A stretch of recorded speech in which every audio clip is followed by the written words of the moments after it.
आप थोड़ी देर के लिए अपना माइक अनम्यूट करेंगे please. Good afternoon ma'am. Good afternoon. Yes ma'am. After a long time आपसे सिर्फ मुझे थोड़ा चाहिए आपका जो भी फीडबैक, आप जो भी आपको लगा कि कल के सेशन में से कि लेसन प्लानिंग में हम ऐसा लेसन प्लान हर कोई बनाता है ना, बट जी मैम, उससे राइट। कुछ हमें एड ऑन कुछ नॉलेज मिला कि ये हम मे बी ट्राई कर सकते हैं, ये हमको नहीं पता था, या फिर ये कुछ नया आइडिया उसमें से हमें आया। चलो सब पता था पर उसमें से कुछ नया आइडिया आया, ऐसा कुछ आप यस शेयर यस यस करेंगे? मैम। Yes yes. मैम। जो हाँ चार्ट आपने बताया मैम ना, चार्ट हाँ रिमेम्बर एंड मेनी मोर हाँ एक्टिविटी, हाँ, वो हाँ हाँ चार्ट बहुत अच्छा था मैम। उसके अकॉर्डिंग हम प्लान करें कि कौन हाँ। सी, क्या हमको प्लान करना है और कौन से बॉक्स से क्या लेना है, क्या डालना है। दैट थिंग हाँ इज वेरी गुड। वो चार्ट बहुत अच्छा लगा ma'am, that was very nice. Okay okay great. मतलब वो जो था रिमेम्बर, यस फिर ma'am. Analysis, action, yes yes जो यस। वर्ब्स यूज करने यस थे मैम। वो सारे। Yes okay ma'am. ओके है ना। तो वो ब्लूम्स टेक्सोनोमी के ऊपर से था। तो आपने जो सेकंड मॉड्यूल में जो थियरी आपने सीखा था उसके रिलेटेड था वो, है ना। और आज का राइट। हमारा टॉपिक है असेसमेंट। तो असेसमेंट यानी टेस्ट लेना, है ना। तो हम थोड़ा आप सबका टेस्ट लेने वाले हैं। तो आप सब रेडी है? स्टूडेंट का तो हम बहुत टेस्ट लेते रहते हैं, उनकी एग्जाम्स लेते रहते हैं। आज थोड़ा हम अपना देखते हैं, थोड़ा मजा भी आएगा। So I think will start with today's session. Hiral, you may share the screen please. Okay. अभी मेरा उसमें उसमें जो क्वेश्चंस है ना वो तो सबको पता है मेरे ख्याल से, क्योंकि सबने मॉड्यूल देखा हुआ है ना। तो हम कुछ नए क्वेश्चन पूछने वाले हैं, उसमें तो आंसर ऑलरेडी दिए हुए हैं, तो बहुत सारे लोगों ने आंसर पढ़ भी लिए होंगे, तो वो नहीं चलेगा। तो इसलिए हम कुछ आज नया ट्राई करते हैं। Okay. Hiral di, can you please share the screen? Neha, the screen is not visible. Okay. No Is it? No? No no. Yeah, yeah.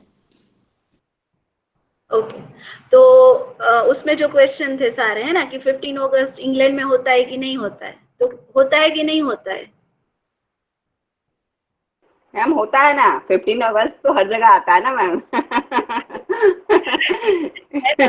तो वो तो उसमें चलो आंसर आगे दिए हुए हैं, मे बी हमने पढ़ लिए, पर अभी एक काम करते हैं, थोड़े अलग क्वेश्चन मैं पूछती हूँ, है ना। तो वो हम गेस कर पा रहे हैं या नहीं वो ट्राई करते हैं। ओके। सो हाँ, तो मेरा पहला क्वेश्चन ये है कि आप कोई रेस चल रही है फॉर एग्जाम्पल, है ना, रेसिंग में आप दौड़ रहे हैं। तो आप भी रेस में दौड़ रहे हैं, अभी क्या हुआ कि जो सेकंड पर्सन था उसको हमने ओवरटेक कर लिया है, तो हम कौन से नंबर पे आएंगे? सेकंड नंबर के पे जो पर्सन था उसको हमने ओवरटेक कर लिया है, तो हम कौन सी पोजीशन पे आ गए हैं अभी? सेकंड आप पोजीशन पे ma'am, second position. First. Okay. Pammi ma'am ने बोला सेकंड, और आई थिंक किसी टीचर ने बोला फर्स्ट पोजीशन पे। फर्स्ट या second? Second ma'am, second. Second. Yes कैसे, आप प्लीज एक्सप्लेन करेंगे? मैम, सेकंड वाले को हमने ओवरटेक किया ना, यानी एक हाँ पर्सन हमसे आगे ही है, एक तो ऑलरेडी उससे आगे है मैम। तो मैंने सेकंड को ओवरटेक करके उसका प्लेस लिया, तो that is Y second place पे मैं रहूंगी। Okay. Yes yes, very true ma'am, है ना। तो वो थोड़ा ऐसा ट्रिकी सा क्वेश्चन है। फॉर एग्जांपल अभी एक दूसरा क्वेश्चन कि जब माउंट एवरेस्ट नहीं सर्च किया गया था कि हाईएस्ट पिक है दुनिया का, तो उससे पहले कौन सा हाईएस्ट पिक था? माउंट एवरेस्ट जब तक हमने फाइंड आउट नहीं किया था, एक्सप्लोर नहीं किया था कि दुनिया का सबसे हाईएस्ट पिक है, उससे पहले कौन सा हाईएस्ट पिक था? Ma'am mount Everest. ऐसा क्यों, और कोई मैम नहीं था क्या? बिकॉज आपने सर्च नहीं किया ना, पर वो था तो सही ना। Okay, very good Kinchal. तो ये थोड़ा फन टेस्ट जैसा था। आज जो टॉपिक पे बात करने वाले हैं बहुत ही इम्पोर्टेंट टॉपिक है, पर उसको स्टार्ट करने से पहले थोड़ा लाइटर नोट, हमें असेसमेंट कैसा होना चाहिए उसके लिए मैंने थोड़े ये क्वेश्चंस आप सबसे पूछे. So I think will start the session. Hiral di, next slides please. Questions वाली स्लाइड सारी जाने दीजिए, नो नीड ऑफ इट. अच्छा, तो आप लोग में से मुझे कोई बताएगा असेसमेंट आप कैसे करते हैं बच्चे का? आप हमारे बच्चे हैं जो आपके स्कूल में, उनका असेसमेंट आप कैसे करते हैं?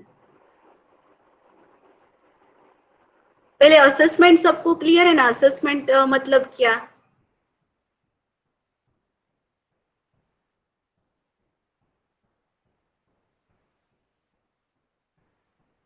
अच्छा, सबको फन क्वेश्चन पूछ रहे थे तो सभी आंसर दे रहे थे ना. अभी सभी लोग फिर से चुप हो गए. असेसमेंट मीन्स मे बी बच्चों को पहचानना. बच्चों को पहचानना, ओके. उसमें थोड़ा हम एलाबरेट कर सकते हैं आप मैम प्लीज? बच्चों को पहचानना या हाँ, यस मैम, यस प्लीज. हाँ, Ma'am, असेसमेंट it is मतलब a कि kind मतलब of वो कितना feedback. ध्यान दे रहे. Okay, I think that yes, learning is taking place or not, मतलब उसकी असेसमेंट के थ्रू मैम हम पता लगा सकते हैं कि जो हम बच्चों को सिखा रहे हैं वो रियल में लर्न कर रहे हैं कि नहीं. Main purpose is that. Okay okay, Pammi ma'am said. Thank you Pammi ma'am. दूसरे कोई टीचर भी अपना व्यू शेयर कर रहे थे.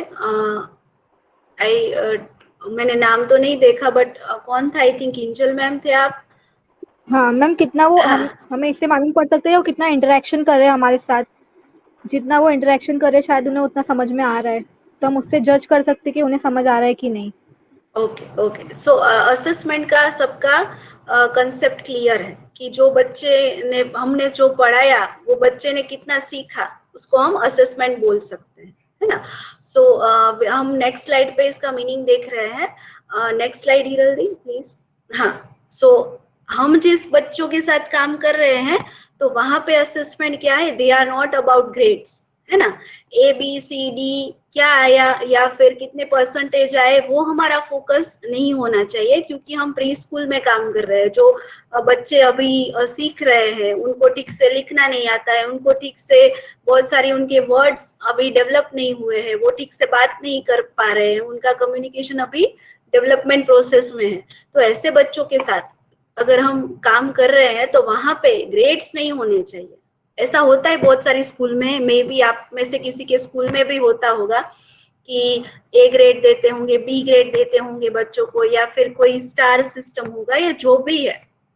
पर हमें ध्यान क्या रखना है कि वो सिर्फ ग्रेड्स के बारे में नहीं होना चाहिए, वो सिर्फ सब्जेक्ट्स के बारे में नहीं होना चाहिए. बच्चों का ओवरऑल जो हमने डेवलपमेंटल माइलस्टोन देखे थे, तो उसमें जो माइलस्टोन्स की बात की थी कि फिजिकल है, कॉग्निटिव है, सोशियो इमोशनल है, ये सारे उनके डेवलपमेंट की कैसे हुए हैं, उनकी कितनी स्किल्स डेवलप हुई है, वो सारे चीजों पे हमारा फोकस होना चाहिए.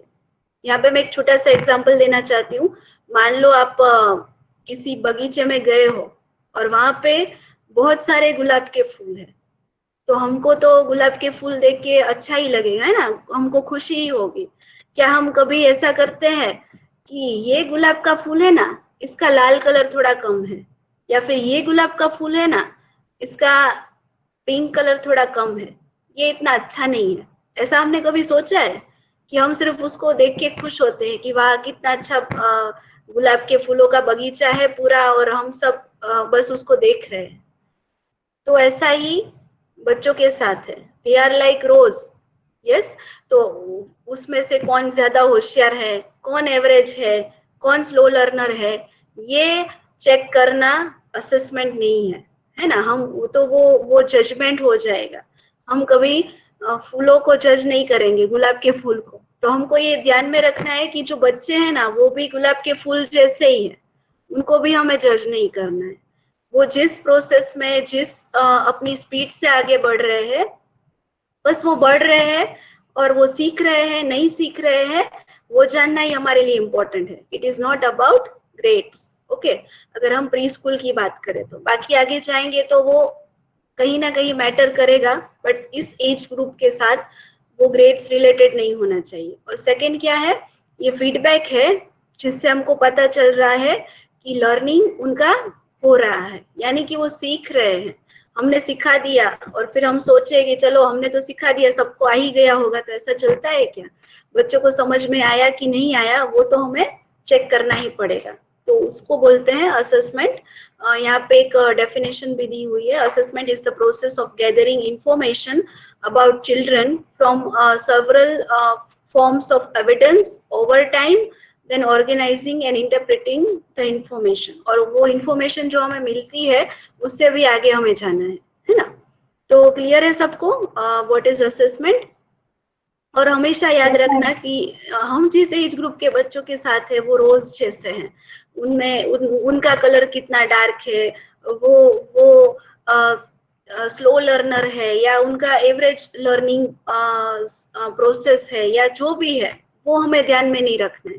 हमें ध्यान में इतना ही रखना है कि हमने जो सिखाया उसमें से उनको कितना समझ में आया है या फिर उसमें से कितना उन्होंने अंडरस्टैंड किया है, यही हमारा फोकस होना चाहिए। Next slide. ओके, तो यहाँ पे एक डिफरेंस हमें बताया है जो मैंने आगे ऑलरेडी थोड़ा बोल दिया कि प्राइमरी और प्री प्राइमरी में क्या डिफरेंस होता है। प्राइमरी में क्या होता है, पेपर पेंसिल, टेस्ट लिया, एग्जाम लिया, असेसमेंट हो गया बच्चों का। जो हमारे यहाँ पे अभी नई एजुकेशन पॉलिसी आई है उसमें बहुत सारे चेंजेस आए हैं, तो होपफुली उसमें भी कुछ अलग होगा। पर प्री प्राइमरी में कैसा होना चाहिए, एक्टिविटी बेस्ड। बच्चों को ऐसा लगना ही नहीं चाहिए कि हमको टीचर असेस कर रहे हैं या हमारे कोई टेस्ट ले रहा है या फिर हमको कोई जज कर रहा है, ऐसा उनको लगना ही नहीं चाहिए। एक्टिविटी कराओ आप बच्चों को, आप उनको कोई स्टोरी बोलने के लिए कहो, आप उनको कोई टॉयज दे दो प्ले करने के लिए, या फिर उनसे बातचीत करो। जैसे अभी मैम ने बोला कि कन्वर्सेशन से भी हमें बहुत कुछ पता चलता है कि बच्चे को समझ में आया कि नहीं, तो ये भी हम कर सकते हैं और उसके बारे में आगे डिटेल में बात होगी। Then focus on exams and marks. Primary में क्या होता है, एग्जाम दी, मार्क्स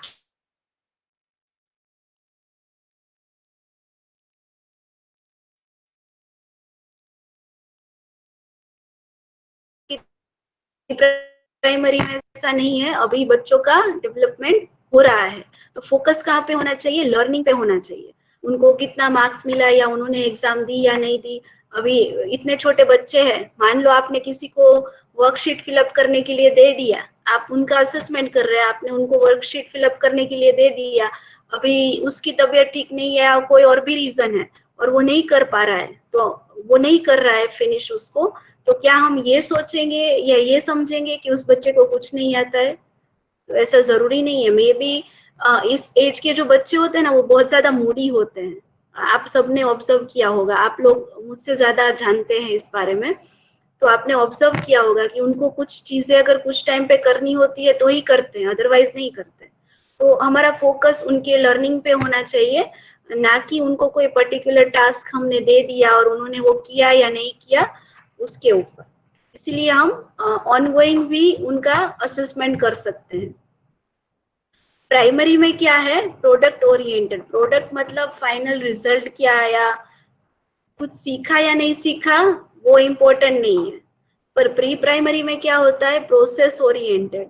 एक बच्चा अगर कोई एक्टिविटी कर रहा है, फॉर एग्जाम्पल आपने उनको कोई ड्राइंग बनाने के लिए दिया है, तो स्टार्टिंग से लेके एंड तक जो पूरा प्रोसेस है वो इम्पोर्टेंट है। अभी उसने आपने बोला कि आप इस एप्पल में कलर करो, तो बहुत सारे बच्चे ऐसे होंगे जो एप्पल में कलर तो करेंगे पर वो कलर उनकी जो एप्पल की जो आउटलाइन होगी उससे भी बाहर जाएंगे, पर उन्होंने किया तो सही कलर, है ना, आउटलाइन से बाहर गए तो वो इम्पोर्टेंट नहीं है। प्रोसेस क्या है उनका, उन्होंने करने का ट्राई किया या नहीं, इस पे हमारा फोकस होना चाहिए, है ना। तो ये है डिफरेंस प्राइमरी एजुकेशन या फिर सेकेंडरी एजुकेशन की हम बात करें और प्री प्राइमरी में। तो हमको हर बार ये दिमाग में याद रखना है कि हम जिस एज ग्रुप के साथ काम कर रहे हैं वहां पे प्रोडक्ट यानी कि एंड रिजल्ट इम्पोर्टेंट नहीं है, सिवाय कि उनको हमारा एंड रिजल्ट का गोल यही होना चाहिए कि उनको अंडरस्टैंड हुआ कि नहीं, मोड्स ऑफ ट्रांसपोर्टेशन सिखाया, पर उनको मोड्स ऑफ ट्रांसपोर्टेशन समझ में आया कि नहीं, उसमें कौन से टाइप्स होते हैं, उसमें कौन से व्हीकल्स की हमने बात की, वो उनका कंसेप्ट क्लियर हुआ या नहीं, यही हमारा फोकस होना चाहिए. I think will move to the next slide. या तो पर्पस क्या है? पर्पस ये है कि वो टीचर्स को हेल्प करता है असेसमेंट साउंड डिसीजंस बनाने के लिए for future teaching and learning. अगर हमको पता ही नहीं है कि बच्चों को समझ में आया या नहीं, या फिर उन्होंने किया या नहीं, तो हम आगे क्या डिसीजन कैसे ले सकते हैं? हम कोई लेसन प्लान बनाते हैं और जब उसको इम्प्लीमेंट करते हैं तो कभी कभी ऐसा भी होता है कि वो लेसन प्लान वर्कआउट नहीं करता है ना. तो फिर हम आगे क्या करें, ये हमें कैसे पता चलेगा? अगर हम असेसमेंट करेंगे तो हमें पता चलेगा, अदरवाइज हम ये जान नहीं पाएंगे कि बच्चों को ये अंडरस्टैंड हुआ या नहीं, और आगे की जो भी हमारी स्ट्रेटजीज है वो क्या होनी चाहिए. हमने कहीं पे बहुत ही अच्छे फॉर एग्जाम्पल राइम्स से कोई शेप्स सिखाने का ट्राई किया, अभी बच्चे को तो वो मजा ही नहीं आया. आप देख रहे हो कि बच्चे खुश नहीं है, वो सीख नहीं रहे, या फिर उसमें से कुछ बच्चे हैं जो एक्टिवली पार्टिसिपेट नहीं कर रहे हैं, तो हमको पता चल जाएगा, है ना. तो वो हम कर सकते हैं अगर हम असेसमेंट करें तो. Then it helps to identify significant concerns that may require focused intervention for individual children. हर किसी का हमको पता चलेगा. मे बी बहुत सारे टीचर्स ऐसा बोलेंगे कि हमारे क्लास में तो 42 या 50 बच्चे हैं, इतने सारे बच्चों को हम इंडिविजुअली कैसे असेस करेंगे? तो हमारे पास ना पूरा साल होता है, तो हम ऐसा जरूरी नहीं है कि at the end of the year और at the end of the lesson plan ही हम बच्चों को असेस करें. हम कहीं पे भी, जहाँ पे भी हमको कोई उनका ब्रेक टाइम है, या फिर कोई स्टोरी वो पढ़ रहे हैं, या वो कुछ भी कर रहे हैं, उस टाइम पे भी हम इंडिविजुअली बच्चे पे फोकस करके उनको असेस कर सकते हैं. तो ये इंडिविजुअली जो बच्चे का प्रोग्रेस है या फिर कोई कंसर्न एरिया है उसको जानने में भी हेल्पफुल होता है. It improves curriculum planning and program provision. जो भी इंडिया में करिकुलम बनाता है ना, तो वो उसमें टीचर्स को भी इंक्लूड किया जाता है, ताकि टीचर्स अपने पर्सनल एक्सपीरियंसेस, उन्होंने जो स्कूल में पढ़ाया है, जिस टाइप के बच्चे आते हैं उनके पास, उसका सारा वो करिकुलम में शेयर कर सके बनाने के लिए. तो उसके लिए भी बहुत ज़्यादा इम्पोर्टेंट होता है असेसमेंट, ताकि हम बता पाए कि कौन सी चीज से बच्चों को ज्यादा समझ में आया, कौन सा टूल्स है जिससे उनको इजीली अंडरस्टैंड होता है. जैसे कि आज बहुत सारे लोग डिजिटल टूल्स यूज करते हैं ऑनलाइन क्लासेस के लिए, तो ऐसा सब कुछ चेंज होता रहता है. तो उसमें भी करिकुलम जो भी बनाने में भी ये हेल्पफुल होता है. And it also supports accountability in relation to curriculum requirement. जैसे कि आपका स्कूल का है कि आपको पर्टिकुलर इतना पढ़ाना ही है, सीनियर केजी है तो इतना सिखाना ही है, जूनियर केजी है तो इतना उनको बताना ही है, तो ऐसा होता है. तो उसमें कितना वर्क हुआ या उसमें कितना इफेक्टिवली हमने किया, उसको भी हम इससे पता लगा सकते हैं कि हम असेसमेंट से ये जान सकते हैं कि उसको हमने कहाँ पे कोई अकाउंटेबिलिटी, यानी कि कहीं पे कोई हमारे तरफ से उसको डिलीवर करने में प्रॉब्लम तो नहीं हुई है, वो हम चेक कर सकते हैं, है ना. Okay, next slide. पर्पस हमको पता चल गया है ना कि असेसमेंट का पर्पस क्या है, बहुत सारी जगह पे हमको हेल्पफुल होगा. अभी असेसमेंट करना जरूरी क्यों है? To see what the child has achieved. तो सबसे पहला उसका नीड ये है कि हमको पता चलेगा बच्चों को कुछ समझ में आया कि नहीं. आप लोग जब कोई भी लेसन प्लान या टॉपिक, आप जो भी बोलते हैं, वो कंप्लीट करते हैं, तो आप ट्राई करते हैं ये जानने की कि बच्चों को कुछ समझ में आया कि नहीं, या फिर उन्होंने कुछ सीखा कि नहीं. एनी ऑफ टीचर प्लीज आप आंसर कर सकते हैं, आप चैट में भी आंसर कर सकते हैं, नो प्रॉब्लम. अगर आपका ऑडियो क्लियर नहीं आएगा नेटवर्क इश्यू की वजह से, तो आप चैट में भी लिख सकते हैं. आप लोग क्या करते हैं, मतलब मुझे सिर्फ जानना है कि लेसन प्लानिंग आपने कोई कंप्लीट किया एक लेसन, तो उसके बाद आप अभी क्या करेंगे जानने के लिए कि उन्होंने सीखा या नहीं. Any teacher?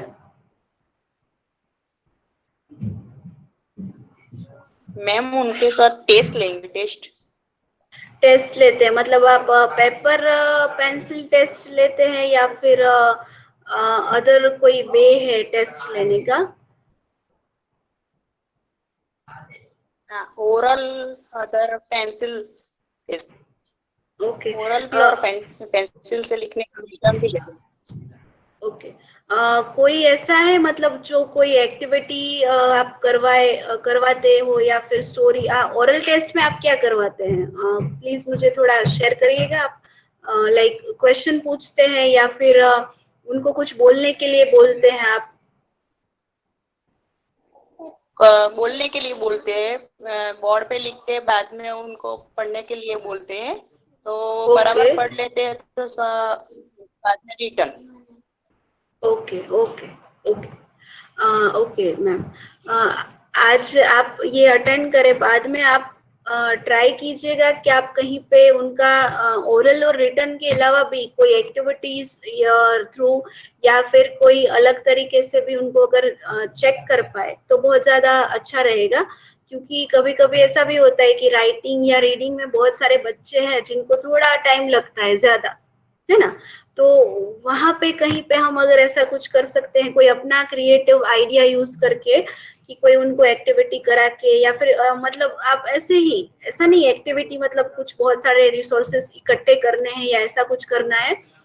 फॉर एग्जाम्पल आप उनको कोई पिक्चर दिखाइए, आगे के सेशन में हुआ है हमारे मॉड्यूल 5 में कि पिक्चर दिखाइए और उनसे पूछिए कि ये इसमें आपको क्या दिखाई दे रहा है या ये क्या है। ऐसे ऐसे कोई भी मतलब स्मॉल स्मॉल एक्टिविटीज से भी हम उनको पता कर सकते हैं कि उनको समझ में आया कि नहीं, है ना? तो आप ट्राई कीजिएगा डेफिनेटली।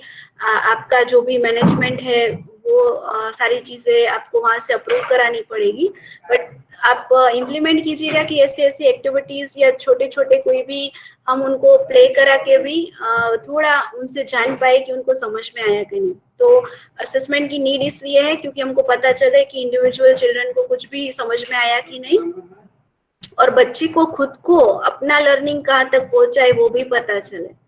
ऐसा नहीं होता कि कभी कभी हमको लगता है कि इतने छोटे बच्चे हैं 5 साल के, इनको क्या पता चलेगा इन्होंने कुछ सीखा या नहीं। पर अगर मान लो कोई बच्चा है जिसको राइटिंग डिफिकल्टीज, राइटिंग में थोड़ा प्रॉब्लम है, पर अभी धीमे धीमे उसने राइटिंग अपना सुधार लिया है, तो उसको खुद को भी पता चलेगा कि मेरा राइटिंग अभी इम्प्रूव हो रहा है, मेरे हैंड राइटिंग भी अच्छे है। पहले टीचर ऐसा बोलते थे कि आपके हैंड राइटिंग से तो कुछ भी पता नहीं चलता, या फिर ऐसा बोल रहे थे, पर अभी मेरा वो अच्छा हो गया है, टीचर मुझे अच्छे स्टार्स देते हैं या फिर वेरी गुड लिखते हैं, है ना? तो बच्चे को खुद को भी पता चलता है कि मेरा कहाँ पे इम्प्रूवमेंट हुआ है, राइटिंग, रीडिंग या फिर कोई गेम प्ले करने में या कहीं पे भी। Third one is to inform family of progress and areas to work upon. Inform करना पड़ेगा आपको पेरेंट्स को, तो उसके लिए भी असेसमेंट जरूरी है। और कहाँ पे आपने आपका उनका बच्चा है जो वो बहुत ही अच्छी तरीके से अचीव कर पाया है, कहाँ पे उसके इम्प्रूवमेंट पॉइंट्स है, वो आपको बताना है। तो आपको खुद को पहले पता होना चाहिए कि हमको पेरेंट्स को क्या इन्फॉर्म करना है, क्योंकि आजकल के पेरेंट्स बहुत ही अवेयर होते हैं, सबको मालूम है, पहले जैसा अभी नहीं है कि बहुत सारे सवाल करते हैं। पीटीएम्स होती है जब पेरेंट टीचर्स मीटिंग, उनके अपने कंसर्न्स होते हैं, आप सबको ज्यादा एक्सपीरियंस होगा इस चीज का। तो उनको अगर आंसर करना है तो भी हमको असेसमेंट करना बहुत ज्यादा जरूरी है, और वो भी रिटर्न फॉर्म में भी हम रख सकते हैं, क्योंकि कभी कभी रिटर्न फॉर्म में भी हम प्रूफ के तरीके से बता सकते हैं। Then for intervention if there are any developmental delays, कोई बच्चा है जिसका कोई भी डेवलपमेंट कम हो रहा है, जैसे कि फॉर एग्जांपल कोई बच्चा है जिसको आप जब भी आउटडोर एक्टिविटी कराओ तो वो बहुत ही जल्दी थक जाता है या बैठ जाता है, तो मे बी उसको कोई फिजिकल डेवलपमेंट डिले है, तो वो हमको पता चल जाएगा। या फिर कोई बच्चा है जो शाय एकदम क्लासरूम में बैठा रहता है, हर किसी के क्लास में ऐसे बच्चे होते हैं, है ना?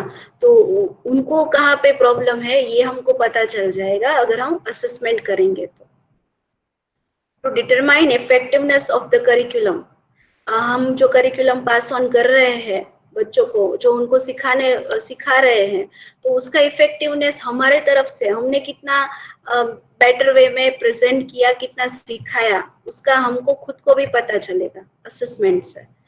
Then to plan an engaging and stimulating learning environment, इससे क्या होगा, बच्चों को एनकरेजमेंट मिले ऐसा लर्निंग एनवायरनमेंट क्रिएट होगा। और इस एज ग्रुप के लिए, बच्चों के लिए ऐसा एनवायरनमेंट क्रिएट करना बहुत ही ज्यादा जरूरी है ना। हम देखते हैं कि प्राइमरी में जाके देखते हैं कि बच्चे क्वेश्चन पूछना छोड़ देते हैं, क्योंकि मे बी उनको वो लर्निंग एनवायरनमेंट मिल नहीं रहा है वहां पे क्लासरूम में। जबकि इतने छोटे छोटे से बच्चे होते हैं, वो बहुत ज्यादा क्वेश्चन पूछते हैं, और उनके क्वेश्चन भी मतलब खुद ही अलग टाइप के क्वेश्चंस होते हैं। तो आप लोग रोज डेफिनेटली सुनते होंगे डिफरेंट क्वेश्चंस ऐसे बच्चों के। तो वो क्यों है, क्योंकि उनको ऐसा लर्निंग एनवायरनमेंट मिल रहा है आसपास, है ना। उनको जो भी करने की फ्रीडम है वो उनको मिल रही है, इसलिए वो क्वेश्चंस करते हैं, वो खुश रहते हैं, वो खेलते हैं। तो ऐसा लर्निंग एनवायरनमेंट हमको क्रिएट करने में हेल्प रहता है। Then to identify those who need special intervention. Special intervention यानी कि कोई बच्चा है जो स्पेशल चाइल्ड है, स्पेशल नीड चिल्ड्रन जिसको हम बोलते हैं, डिफरेंटली एबल्ड बच्चे। सबने मूवी देखा ही है ऑलरेडी, तारे ज़मीं पर एंड ऑल दैट मूवीज। तो आपके क्लास में अगर ऐसा कोई बच्चा है जिसको स्पेशल नीड है, तो ऐसे बच्चों को भी हम आइडेंटिफाई कर सकते हैं असेसमेंट के थ्रू। तो आप में से किसी की क्लास में ऐसा कोई है जिसको आपने आइडेंटिफाई किया हो और आपको पता चला हो कि this kid need special intervention, इस बच्चे को ज्यादा मतलब स्पेशल नीड्स है, तो इसको हमको ज्यादा रिमीडियल क्लासेस करा के या ऐसा करा के पढ़ाना पड़ेगा। ऐसा कोई है आपके क्लास में अभी रिसेंटली, मतलब आप जब से पढ़ा रहे हैं उसमें कहीं पे भी आपको ऐसा एक्सपीरियंस हुआ हो किसी भी टीचर का?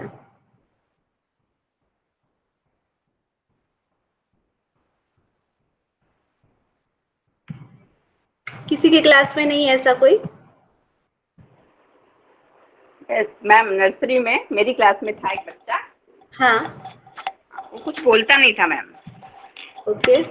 हाँ, हाँ, स्टार्टिंग तो में कुछ भी नहीं बोलता था मैम, लेकिन हम लोग ट्राई करते थे, पास में बुला के हेलो हाउ आर यू पूछते थे मैम।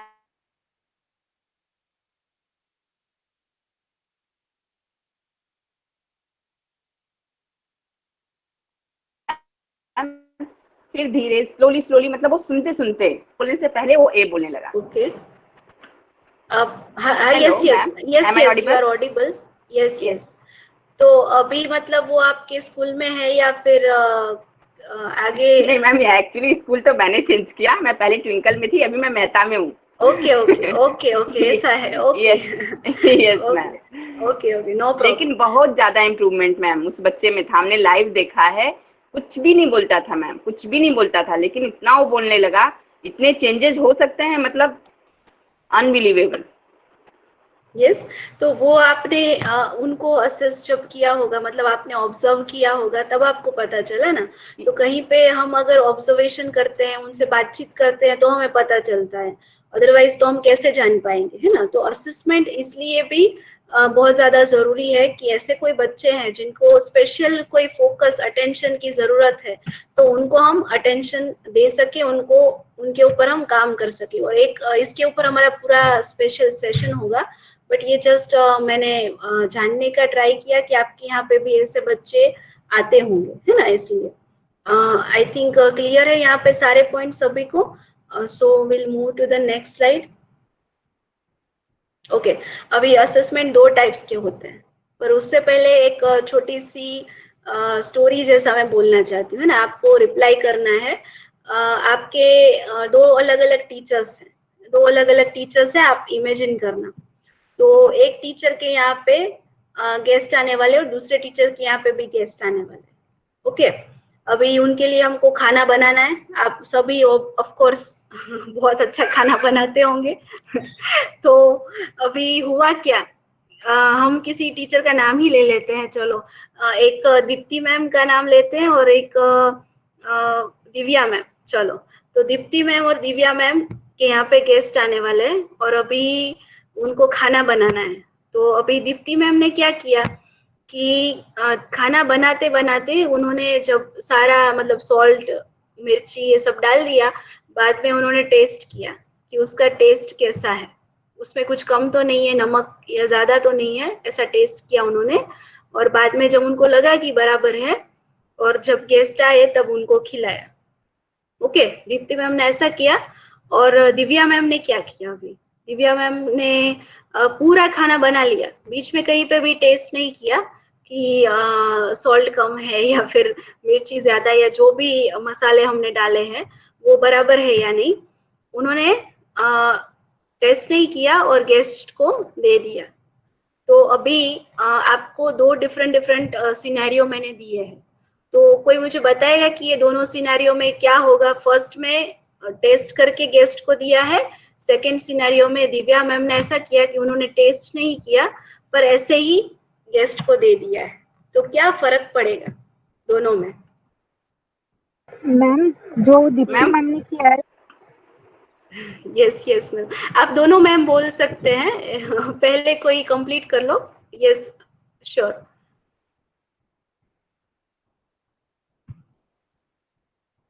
अरे तो दोनों म्यूट हो गए, प्लीज Okay, ma'am. आप हाँ बोलिए। मैम फर्स्ट दीप्ति मैम या दिव्या मैम जिन्होंने खाना बनाया और टेस्ट किया, वो फॉर्मेटिव हो गया, वो फॉर्मेशन है, उन्होंने फॉर्मेटिव वे हो गया उनका।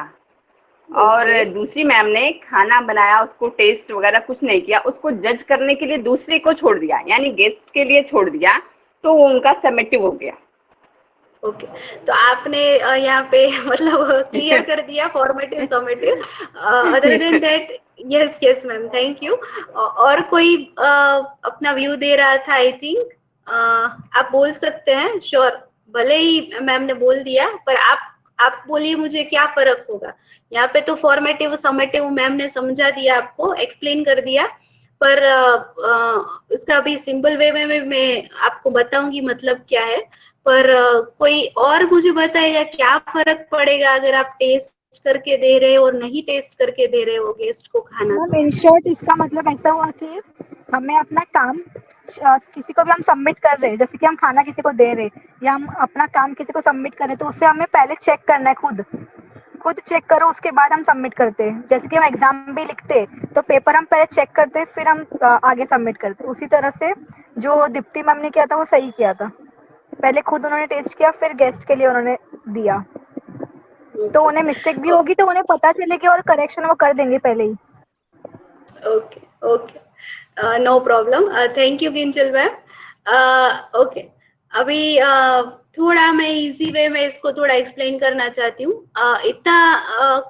हम अगर सिंपल वे में बोले तो फॉर्मेटिव और समेटिव असेसमेंट की बात है। फॉर्मेटिव असेसमेंट यानी ऑन गोइंग है, यहाँ पे लिखा हुआ है ऑन गोइंग असेसमेंट, जिसको हम करते हैं बच्चों को, जैसे डे टू डे।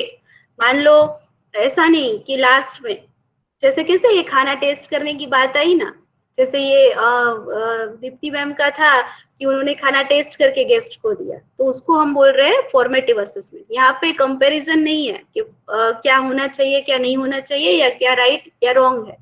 यहाँ पे बात हो रही है फॉर्मेटिव क्या है और असेसमेंट समेटिव क्या है। ओके, तो फॉर्मेटिव यानी कि ऑन गोइंग, जो डे टू डे हम बच्चों को असेस करते हैं। हम कोई स्टोरी सुना रहे तो हम जब बच्चों को देखते हैं तो हमको पता चल जाता है कि बच्चे का इंटरेस्ट है या नहीं, कौन बच्चे हैं जो इंटरेस्ट से सुन रहे हैं, कौन है जो रिप्लाई कर रहे हैं, तो हमको मालूम पड़ जाता है। तो उसको हम बोलते हैं फॉर्मेटिव असेसमेंट, यानी कि डे टू डे जो भी हमारा स्कूल का जो भी लेसन हमारा चलता है उसमें हमने बच्चों को थोड़ा ऑब्जर्वेशन से या उससे असेस कर लिया। और समेटिव क्या है? समेटिव यानी कि at the end of the lesson और at the end of the topic, जब हम बच्चों को ट्राई करते हैं उनका लर्निंग कहाँ तक पहुंचा है वो जानने की, तो उसको बोलते हैं समेटिव असेसमेंट। यानी कि वो रोज नहीं होता, जब भी हम लेसन प्लान कंप्लीट करेंगे और at the end of the year जब आप बोलते हैं कि आप टेस्ट हम लेते हैं या फिर हम ओरल टेस्ट, रिटन टेस्ट या जो भी लेते हैं, वो क्या है, वो है समेटिव असेसमेंट। ओके, तो राइट रॉन्ग नहीं है। हम बहुत सारे लोग ऐसे ही होते हैं, कुछ लोग खाना टेस्ट करते हैं, कुछ लोग नहीं करते हैं। लाइक अगर मैं खाना बनाती हूँ तो मैं बनने के बाद टेस्ट करती हूँ, जनरली पहले नहीं करती। तो हाँ, गेस्ट आए हैं तो मे बी हम वो करेंगे, है ना। तो यहाँ पे राइट रॉन्ग नहीं है, कंपैरिजन भी नहीं है, सिर्फ मीनिंग हमको क्लियर करना है। तो सबको समझ में आ गया फॉर्मेटिव असेसमेंट क्या है और समेटिव असेसमेंट क्या है, क्योंकि इसके ऊपर ही सारा आगे का सेशन बढ़ेगा आगे। तो सब क्लियर है, सिर्फ क्विक यस हो जाए सबका। चैट में लिख सकते हैं, बोल सकते हैं, कुछ भी कर सकते हैं। Yes yes ma'am. Ma'am. Yes, okay. So I think will move to the next slide. Types of assessment, और ये क्यों जरूरी है, दोनों असेसमेंट जरूरी है, ऐसा कुछ नहीं है कि एक थोड़ा इंपॉर्टेंट है और दूसरा नहीं है। अभी टाइप्स ऑफ असेसमेंट देखिए हमने, उसके अलावा असेसमेंट में अलग अलग प्रकार भी है। लाइक क्यों वो अलग अलग फॉर्म में भी असेसमेंट हम कर सकते हैं। तो उसमें है assessment for learning, assessment of learning and assessment as learning. हम असेसमेंट को कैसे देखते हैं, सिर्फ एग्जाम के पॉइंट ऑफ व्यू से, पर ऐसा नहीं है। अगर हम इस एज ग्रुप के बच्चों को टैकल कर रहे हैं तो ये तीनों चीजें हम जब सीखेंगे तो उसमें हमें पता चलेगा कि इन तीनों चीजों से बच्चों के लर्निंग में कितना बेनिफिट होता है। ओके, तो इसको हम आगे डिटेल में देखने वाले हैं। पहले आएगा assessment for learning. Okay, next slide Hiral. Okay, assessment for learning, तो वो क्या है। अभी focus on planning next steps, building previous learning. यानी कि आप अगर बच्चों को हम सिखा रहे हैं और 2 लेटर वर्ड्स, तो पहले उनको क्या सिखाना जरूरी है। हम उनको 2 लेटर वर्ड सिखा रहे हैं फॉर एग्जाम्पल, तो उससे पहले उनको क्या सिखाना जरूरी है, अल्फाबेट। Alphabets, yes. और लेटर्स जो हम सिखाते हैं, मतलब अल्फाबेट्स कैपिटल और जो कैपिटल नहीं है स्मॉल लेटर्स, वो सिखाते हैं। बाद में हम उनको वर्ड्स पे ले जाते हैं, बाद में हम उनको 3 वर्ड्स पे ले जाते हैं। तो अगर हम उनको सेकंड 2 लेटर वर्ड सिखाने वाले हैं तो हमको पहले पता होना चाहिए कि उनको अल्फाबेट्स कंप्लीटली आते हैं या भी नहीं आते, है ना। 1 सेकेंड, 1 मिनट, जस्ट 1 मिनट।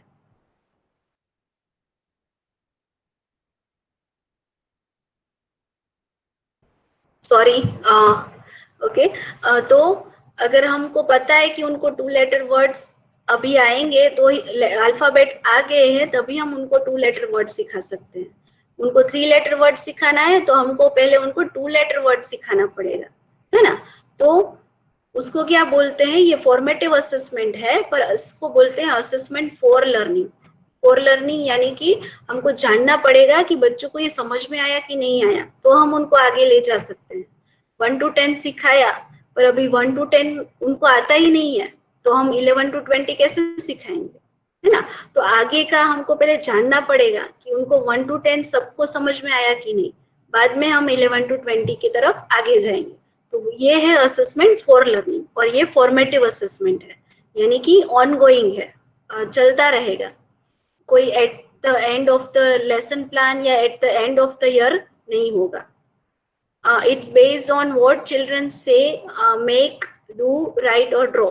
ये कैसे हम कर सकते हैं, तो बच्चे क्या हमारे साथ बात कर रहे हैं, उन्होंने क्या बनाया है, आपने उनको कुछ बनाने के लिए दिया है तो उन्होंने क्या बनाया है, वो क्या लिख रहे हैं या फिर वो क्या ड्रॉ कर रहे हैं, उससे हम ये पता लगा सकते हैं, है ना।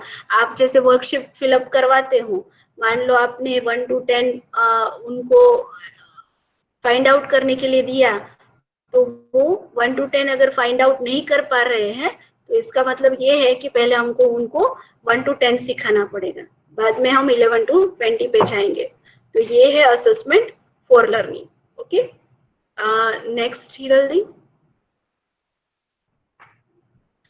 Assessment of learning. अभी असेसमेंट ऑफ लर्निंग क्या है, तो जो हमारा समेटिव असेसमेंट की हमने बात की थी कि at the end of the year, eight the end of the topic, eight the end of the lesson, जब हम बच्चों को असेस करते हैं तो वो है असेसमेंट ऑफ लर्निंग। यानी कि बच्चों को क्या समझ में आया, उनको क्या पता है और वो कितना कर सकते हैं, ये तीनों चीजें हमें उनसे पता चल जाती है। जैसे कि आपने कोई सिखाया है मोड्स ऑफ ट्रांसपोर्टेशन, यहाँ पे मैं एग्जांपल वही लेती हूँ, मोड्स ऑफ ट्रांसपोर्टेशन सिखाया है, तो अभी उनको पता होना चाहिए ना कि रोड ट्रांसपोर्टेशन होता है, एयर ट्रांसपोर्टेशन होता है, तो वो उनको पता है या नहीं, वो उनको अंडरस्टैंड हुआ या नहीं। चलो रोड ट्रांसपोर्टेशन, पर रोड ट्रांसपोर्टेशन मतलब क्या, या फिर एयर ट्रांसपोर्टेशन, तो एयर ट्रांसपोर्टेशन मतलब क्या, तो ये उनको पता है या नहीं। तो ये सारी चीजें हम कर सकते हैं, उसको बोलते हैं असेसमेंट ऑफ लर्निंग, यानी जो लर्निंग है उसमें से उन्होंने क्या सीखा eight the end of the lesson. और ये पेरेंट्स को रिपोर्ट करने में भी हमको हेल्प करेगा, आगे ऑलरेडी हमने डिस्कस किया है। इससे क्या होगा, हम बच्चे की स्ट्रेंथ और उनका जो भी वीकनेसेस है, उनको जहाँ पे उनका चैलेंजिंग है वो आइडेंटिफाई कर पाएंगे। फॉर एग्जाम्पल कोई बच्चा होगा आपके क्लास में जो ऑरली बहुत अच्छा बोल देता है पर रिटन में उसको प्रॉब्लम है, या कोई बच्चा ऐसा होगा जो रिटन बहुत अच्छा कर देता है पर आप अगर उनको बोलने के लिए बोलोगे तो वो नहीं बोल पाएंगे। तो ऐसा होता है आप सबकी क्लास में कभी कभी। ऐसा नहीं है कि हर कोई स्पेशल नीड वाला बच्चा है, बट नॉर्मली किसी को लिखना पसंद नहीं होता या लिखने में स्लो होते हैं तो नहीं लिखते हैं, ऐसा भी होता है। तो ऐसा आपके साथ होता है, आप सबके साथ? Yes ma'am. है ना? तो आप क्या कर सकते हैं, उनका जो भी प्रेफर्ड मेथड है, जैसे कि ऐसा नहीं है अगर बिल्कुल नहीं बोल रहा है तो हमको बताने की जरूरत है, पर बाकी वो बोल सकता है, नॉर्मली हमने उनको सुना हुआ है, पर जहाँ पे सिर्फ उनको कुछ भी बोलने के लिए बोला जाए और प्रॉब्लम हो रहा है तो वहां पे हम ये कर सकते हैं कि हम उनको एरिया ऑफ क्या है, उनका चैलेंज कहाँ पे है वो जान सकते हैं और उनका स्ट्रेंथ क्या है। जैसे कोई बच्चा बहुत अच्छा ड्रॉ करेगा पर हर कोई अच्छा ड्रॉ नहीं करता, तो ये सारी उनकी स्ट्रेंथ्स है या फिर उनके कहीं पे वीकनेसेस है, तो उसको हम आइडेंटिफाई कर सकते हैं इस समेटिव असेसमेंट से। और ये असेसमेंट ऑफ लर्निंग है, यानी कि हमको पता चलता है eight the end of the lesson. Okay, next slide Hiral the. And this is the most important thing of assessment, जिसको हम निग्लेक्ट करते हैं हायर एजुकेशन में। अगर चाहे बच्चे तो प्राइमरी या सेकेंडरी में, प्री स्कूल में आप ये डेफिनेटली बहुत ही ज्यादा कर सकते हैं और ये बहुत ही इम्पोर्टेंट मुझे लगता है पर्सनली। तीनों इम्पोर्टेंट है, पर इसका क्यों इम्पोर्टेंस है, ये ऐसा असेसमेंट है जिससे हम बच्चों को एनकरेज करें, मोटिवेट करें। हमको क्या लगता है, असेसमेंट यानी बच्चों को हम चेक करें, उसको आता है नहीं आता है, उसको पता है नहीं पता है, यही हम सोचते हैं, हमारा फोकस यही पे चला जाता है। पर हम असेसमेंट से बच्चों को मोटिवेट भी कर सकते हैं, तो वो है असेसमेंट एज लर्निंग।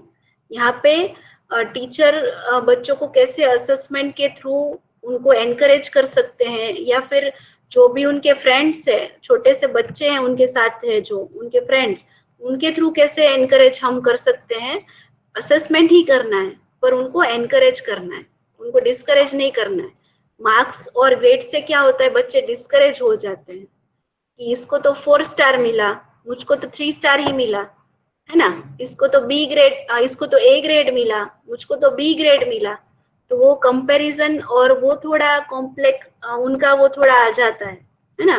तो इससे बेटर है हम उनको कैसे एनकरेज करें, तो इससे हम एनकरेज कर सकते हैं इस असेसमेंट से। इसमें क्या कर सकते हैं हम, मैं एक छोटा सा एग्जांपल देती हूँ। यहाँ पे जो लिखा है वो पढ़ेंगे बाद में, बट मैं एक इजीली आपको समझाने के लिए एक एग्जांपल देती हूँ कि कोई एक्टिविटी आप करवा रहे हो और अभी सारे 4-5 बच्चे ग्रुप में बैठे हैं, उन्होंने एक्टिविटी कंप्लीट कर लिया, अभी आपने उनको बोला है चलो अभी टाइम हो गया है, क्लीन अप करना है हमको। तो उसमें 1-2 बच्चे ऐसे हैं जो जिनको पसंद ही नहीं है सामान उठा के कहीं पे रखना या ठीक से सब कुछ साफ करना। तो अभी आप ऐसे सिचुएशन में क्या कर सकते हैं, आपका व्यू में पहले ले लूं थोड़ा, बाद में हम बात करेंगे इसके ऊपर। कि मान लो कोई बच्चा है जिसको एक्टिविटी करने के लिए हमने सब सामान दिया हुआ है, उसने एक्टिविटी फिनिश कर दिया, अभी सामान वहां पे पड़ा हुआ है, बाकी के बच्चों ने अच्छे से रख दिया, उन्होंने जो बनाया वो भी आपने बोला कि चलो क्लास में यहाँ पे रख दो, तो यहाँ पे रख दिया। पर एक दो बच्चे हैं जो ले नहीं रहे हैं, वो कर नहीं रहे, कुछ भी नहीं कर रहे, तो क्या करेंगे हम अभी? क्या कर सकते हैं? आप कुछ भी बोल सकते हो ना, इसमें कोई सही गलत कुछ नहीं है, आपको सिर्फ अपना व्यू देना है, अपना ओपिनियन देना है। हम उन बच्चों को कैसे एनकरेज कर सकते हैं?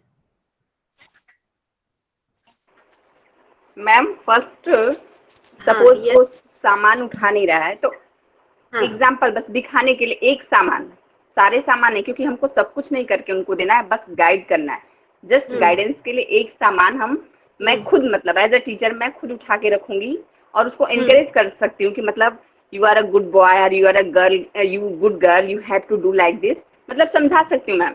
एनकरेज करेंगे तो हो सकता है अगर वो नहीं करना चाहता हो तो वो शायद फिर करे, अगर डिस्करेज करेंगे तो मैम तब तो बिल्कुल ही नहीं करेगा, लेकिन एनकरेज करेंगे तो may be possible he will be ready to do.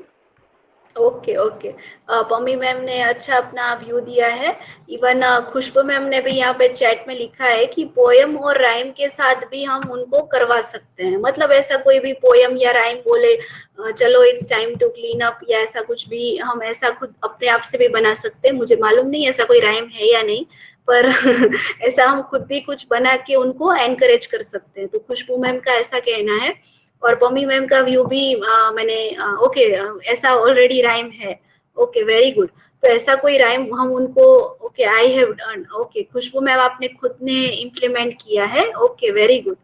तो ये क्या हुआ, हमने असेस तो किया बच्चे को कि ये क्लीन अप नहीं कर रहा है, पर हमने उनको डिस्करेज नहीं किया है, हमने उनको एनकरेज किया कि अभी it's time to clean up. आपने जैसे आइडियाज दिए आपके परफेक्ट सही आइडियाज से, इवन हम ये भी कर सकते हैं कि बच्चों को जो उनके साथ बच्चे खेल रहे थे तीनों उन्होंने रख दिया है, तो अगर हम उनमें से किसी बच्चे को बोले कि तुम इसको हेल्प करो, है ना, इसको क्लीन अप करने में हेल्प करो, तो वो उसके साथ हेल्प करेगा, तो उसको खुद को ऐसा होगा कि चलो इसने अपना खुद का तो रख लिया, अभी ये मेरा भी रखने में हेल्प कर रहा है, तो मुझे अभी ये करना ही चाहिए, ऐसा बच्चे को फील होगा। क्योंकि बच्चे ना बच्चे से भी ज्यादा सीखते हैं, एज अ टीचर हमसे सीखेंगे, इवन अपने साथ जो भी उन बच्चे पढ़ रहे हैं उनसे भी बहुत ज्यादा सीखते हैं, तो उनको भी हम बोल सकते हैं, ऐसा कोई भी आइडिया हम यूज कर सकते हैं। तो ये असेसमेंट भी हुआ, हमको पता भी चला कि बच्चों को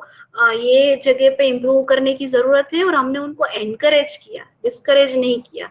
तो ये है assessment as learning, as a teacher हम उसका असेसमेंट कर रहे हैं, और वो खुद अपना असेसमेंट कर रहे हैं, सेल्फ असेसमेंट, उनको खुद को रियलाइज होगा कि मुझे यहाँ पे भाई कुछ करने की जरूरत है, ये मैंने नहीं किया तो ये मेरा ठीक नहीं है ना, तो वो खुद रियलाइज हो जाएगा उनको।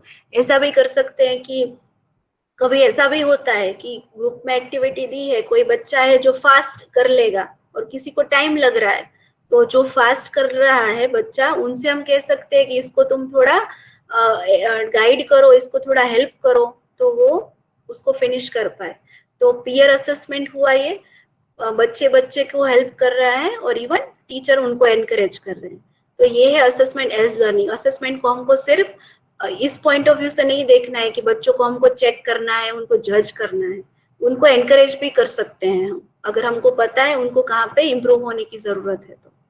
तो हाँ, ये जैसे हमने बात की इसमें सारे ये पॉइंट आई थिंक आ गए हैं कि उनको खुद को अपना पता चलता है और वो इस हिसाब से अपने लर्निंग में एडजस्टमेंट कर सकते हैं। जो भी उनका प्रॉब्लम है, बोलते नहीं है, एक्टिविटीज नहीं करते हैं, या फिर क्लीन अप नहीं करते हैं, रूल्स फॉलो नहीं करते हैं, या जो भी प्रॉब्लम है वो हम उससे सॉल्व कर सकते हैं।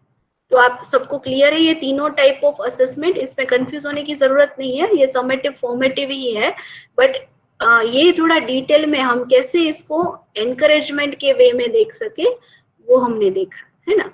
क्लियर है ऑल द टीचर्स? या कोई कंफ्यूजन है तो आप पूछ सकते हैं, नो प्रॉब्लम, नहीं तो फिर हम नेक्स्ट स्लाइड पे आगे जाते हैं। Yes clear, okay. Next slide Hiral di. Okay तो ये सिर्फ एग्जाम्पल के लिए है कि इससे बच्चे को पता चलता है कि मुझे कहाँ पे बेटर होने की जरूरत है। रीडिंग में, फ्रेंड्स बनाने में, बहुत सारे बच्चे होते हैं उनके फ्रेंड कम होते हैं, पर उनको अंदर से मालूम तो होता है कि मेरे फ्रेंड्स बहुत कम हैं, तो मुझे फ्रेंड्स बनाने की जरूरत है। तो कहीं पे हम उनको हेल्प कर सकते हैं, या फिर जो भी बच्चे हैं उनको हम इनडायरेक्टली बोल सकते हैं कि जाओ और तुम उसके साथ बात करो, उसके साथ फ्रेंडशिप करो, उसके साथ खाना शेयर करो, है ना। तो इस तरीके से वो एनकरेज होंगे और वो बैक टू उनका जो भी चैलेंजेस है उससे वो बाहर आ सकते हैं। ओके नेक्स्ट स्लाइड विरल। ओके एरियाज ऑफ असेसमेंट कौन से हैं? हमारा जो भी डेवलपमेंटल माइलस्टोन्स में है, जो मैंने आगे ऑलरेडी बात की है वही है। फिजिकल, सोशियो इमोशनल, कॉग्निटिव, उनका ब्रेन डेवलपमेंट कैसा हो रहा है, सेंसरी मोटर्स, जो भी उनके आईज, ईयर, रीड, जो भी है 5 सेंसेस वो डेवलप हुए हैं या नहीं है, या फिर स्पीच एंड लैंग्वेज, जो उनका लिंग्विस्टिक डेवलपमेंट होना चाहिए, वर्ड्स है, वोकेबुलरीज है, लेटर्स है, ये सब सीख रहे हैं या नहीं। ये हमारा एरिया ऑफ असेसमेंट है, जो भी हमारे डेवलपमेंटल माइलस्टोन्स में हमने देखा था। नेक्स्ट ओके अभी असेसमेंट करें कैसे?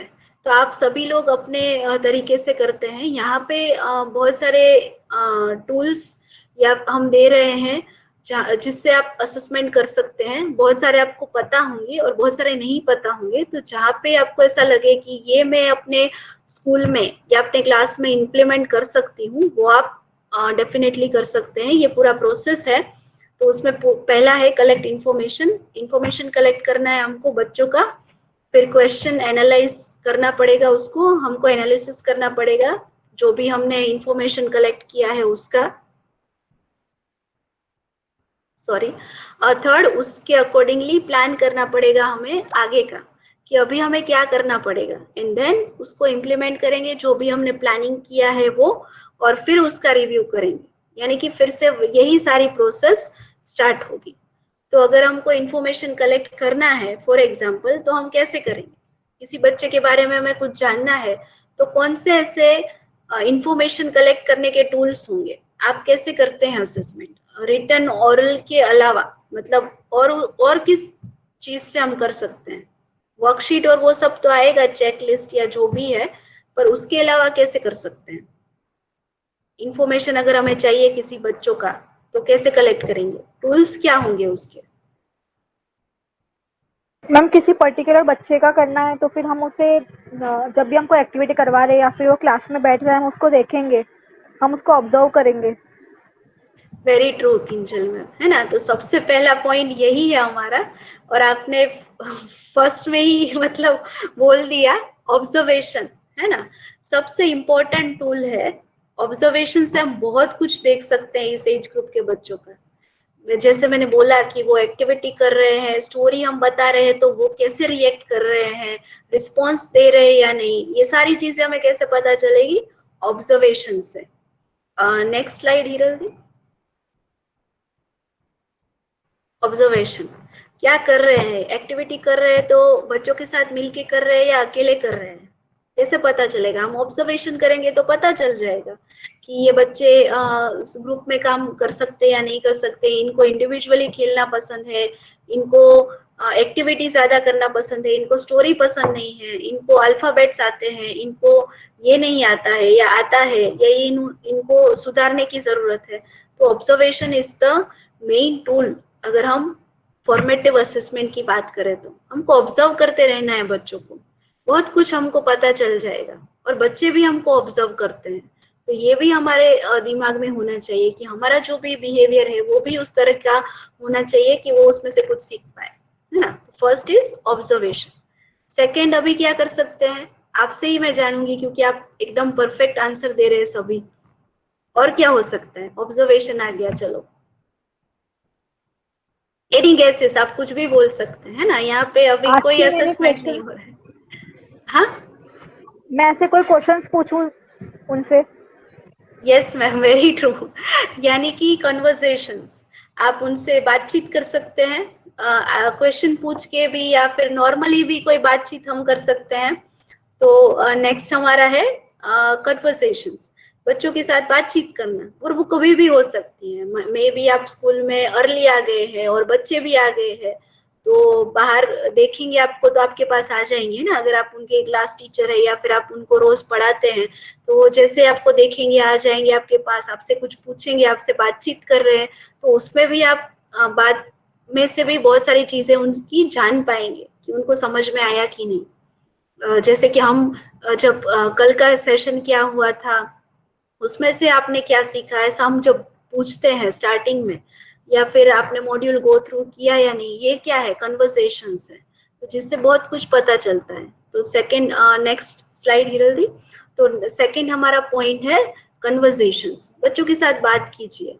और हर बार ऐसा नहीं होगा कि हमने जो बात की है वो हमें याद रहेगी, तो उसके लिए क्या कर सकते हैं हम, किसी इंडिविजुअल बच्चे से बात की हमने और हमको लगा कि चलो इसमें ये इम्प्रूवमेंट की जरूरत है, तो हमको नोट डाउन करना है, जिसको ऊपर जैसे कि लिखा हुआ है एनेक्डोटल रिकॉर्ड्स। एनेक्डोटल रिकॉर्ड्स यानी कि कोई भी जो आप चीजें हैं जिसको आप रिटर्न में रिकॉर्ड कर रहे हो, उसको एनेक्डोटल नोट्स बोलते हैं। तो ऐसे कन्वर्सेशंस हमको याद नहीं रहेंगे अगर हमारे क्लास में 30, 40, 50 जितने बच्चे हैं, तो क्या करना है, हमको उनको लिख लेना है, तो हमको वो आगे जाके असेसमेंट में हेल्पफुल होगा। ओके, नेक्स्ट, ये मेनली टीचर्स नहीं करते हैं। लर्निंग स्टोरीज, यहाँ पे वर्ड पे जाने की जरूरत नहीं है, मैं इसका सिंपल मीनिंग एक्सप्लेन करती हूँ आपको कि कोई भी बच्चा है, उसका जो भी पूरा इंटरेस्ट है, उसको क्या पसंद है क्या नहीं पसंद है, कहाँ पे उसको टास्क परफॉर्म करने में डिफिकल्टी आ रही है, कहाँ पे वो रिस्पॉन्सिबिलिटी ले रहा है या नहीं ले रहा है, ये सारी छोटी छोटी चीजें, इसको रिकॉर्ड करके हम अगर डॉक्यूमेंट बनाए तो क्या होगा कि अगर कोई टीचर है जो सीनियर केजी में से अभी फर्स्ट स्टैंडर्ड में आ गए हैं, है ना, मतलब उनको फर्स्ट का क्लास लेना है अभी, तो अभी उस बच्चे का क्या पूरा लर्निंग जर्नी रहा है ये हमें नहीं मालूम होगा, तो ये टीचर्स एक दूसरे को पास ऑन कर सकते हैं। या फिर कोई टीचर अभी स्कूल छोड़ के जा रहा है, तो पर्टिकुलर बच्चे का अगर ऐसा पूरा रिकॉर्ड होगा कि उसको क्या पसंद है क्या नहीं पसंद है, वो क्या एक्टिवली करता है क्या नहीं करता है, तो वो अगर दूसरे टीचर आ रहे हैं तो उसको बहुत ही हेल्पफुल होगा, उसको फिर से चिल्ड्रन का स्टडी नहीं करना पड़ेगा। तो ये ऐसा कोई डॉक्यूमेंट भी हम बना सकते हैं, जहाँ पे पॉसिबल है वहां पे आप ये कर सकते हैं। बहुत सारे टीचर्स को लगेगा कि टाइम कंस्ट्रेंट आएगा या बहुत सारे स्टूडेंट्स होते हैं, ये सब होता है, पर नो प्रॉब्लम। आपको अगर लगता है कि आप ऐसा कर सकते हैं, तो आपके लिए क्या बेटर होगा कि जो नेक्स्ट टीचर आ रहे हैं तो उनको वो बच्चों का पूरा हिस्ट्री पता होगा, तो उनको फिर से उसको असेस नहीं करना पड़ेगा, बहुत सारी चीजें उनको उसमें से मिल जाएगी, और बाकी उनको थोड़ा इम्प्रूवमेंट का ही ध्यान देना होगा। नेक्स्ट जल्दी। और क्या कर सकते हैं, चिल्ड्रन का वर्क सैंपल है जो, वो देख के हमको पता चलेगा उनके बारे में, ड्राइंग्स बना रहे हैं या फिर कुछ चीजें बनाई है, आर्ट एंड क्राफ्ट के आपके जो भी क्लासेस होते हैं उसमें कुछ किया है, तो ऐसे सैंपल होते हैं बच्चों के, उससे हम पता लगा सकते हैं कि उनको कितना समझ में आया। आपने उनको ड्रॉ करने के लिए बोला कोई शेप, तो उन्होंने बराबर ड्रॉ किया या नहीं, या उसका कलर बराबर किया या नहीं, तो ये हम उनका सैंपल होता है, उससे वो इंफॉर्मेशन हम जान पाएंगे। नेक्स्ट, चेकलिस्ट बना सकते हैं कि चलो भाई, बहुत सारी चीजों के चेकलिस्ट बनते हैं, सब्जेक्ट्स के भी बन सकते हैं। यहाँ पे सिंपल जो भी बच्चे का कैरेक्टरिस्टिक्स है, उनके स्किल्स रिलेटेड ज्यादा है, लाइक वो पेन होल्ड कर पा रहा है या नहीं, उसको ठीक से लिखना आ रहा है या नहीं, उसका रीडिंग में कोई प्रॉब्लम है या नहीं, मैथ्स में उसको एरिथमेटिक मतलब सिंपल नंबर्स समझ में आ रहे हैं या नहीं, ऐसा पूरा हम एक चेकलिस्ट भी बना सकते हैं अपने आप से। यहाँ पे आपको सिर्फ एग्जाम्पल दिया हुआ है, आप अपने हिसाब से, अपने स्कूल के हिसाब से इसको बना सकते हैं कि चलो टिक टिक करना है आपको, सिर्फ ऊपर स्टूडेंट का नाम लिखना है, क्लास लिखना है, और सिर्फ टिक टिक करेंगे आप, तो आपको पूरा इंफॉर्मेशन इजीली मिल जाएगा।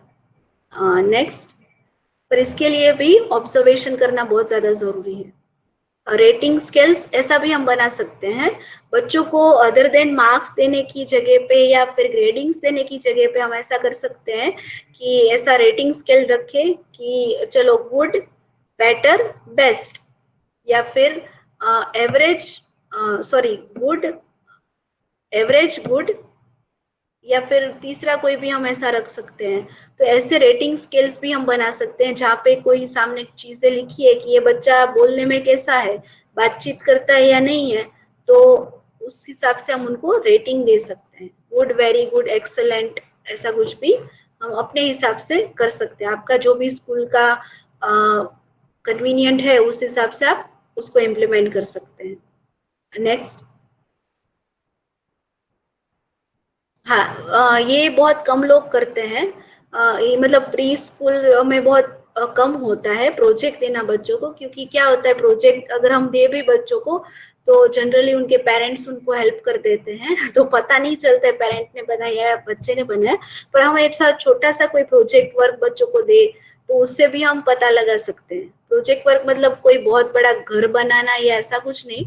हम उनको बोल सकते हैं, आपने अगर उनको शेप्स सिखाए हैं तो कल आपको ऐसा कोई चीज लेके आना है जो सर्कल है, तो बच्चे मान लो बॉल लेके आएंगे या फिर कोई और चीज लेके आए हैं, है ना, जो चीज गोल है, तो ऐसी कोई चीज हम मंगवा सकते हैं। ऐसा छोटा सा काम हम उनको दे सकते हैं, ऐसे अलग अलग काम।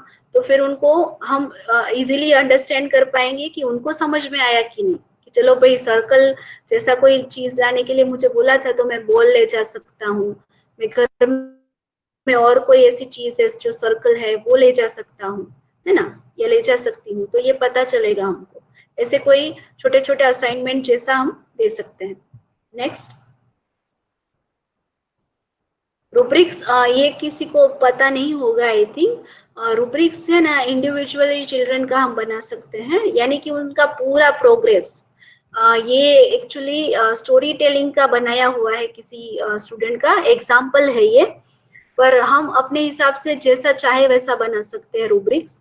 आपको मान लो कोई टॉपिक का बनाना है, लैंग्वेज रिलेटेड डेवलपमेंट का लिखना है बच्चे का, कि पहले चलो वो ठीक से एक शब्द भी बोल नहीं पाता था, अभी वो एक शब्द बोलता है ना, अभी वो पूरा सेंटेंस बोलता है, अभी वो पूरी स्टोरी बोलता है। तो ऐसा पूरा जो उनका ट्रैक रिकॉर्ड है वो हम बना सकते हैं, इसको बोलते हैं रूब्रिक्स। ये असेसमेंट का एक बहुत ही इम्पोर्टेंट टूल है।